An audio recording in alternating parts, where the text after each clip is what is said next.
ఇది Nellore district Alluru village. So అమ్మవారికి మహాలక్ష్మి గంగమ్మ జాతర జరుగుతుందండి.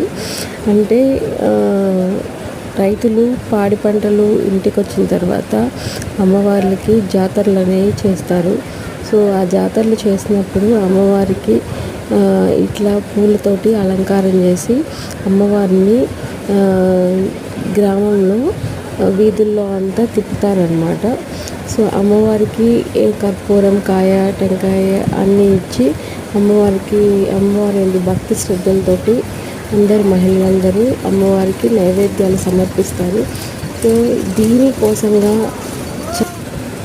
దీనికోసంగా చాలా ఖర్చు చేస్తారు. అమ్మవారిని అలంకరించడం ఇప్పుడు చూసేది ఇద్దరికి చేశారనమాట. మహాలక్ష్మి, గంగమ్మ ఇద్దరు కలిపి జాతర చేశారు. సో జాతరలో భాగంగా తప్పెట్లు, తాళాలు, మళ్ళీ కీలుగుర్రాలు ఇలాంటివన్నీ చేస్తారు. సో అమ్మవారికి భక్తి శ్రద్ధలతోటి పుష్పాలంకరణ చేసి రైతులందరినీ చల్లగా చూస్తుంది అనే ఉద్దేశంతో అమ్మవారికి గ్రామంలో అంతా శాంతి చేసి అమ్మవారికి ఉత్సవాలు అనేవి చేస్తారు.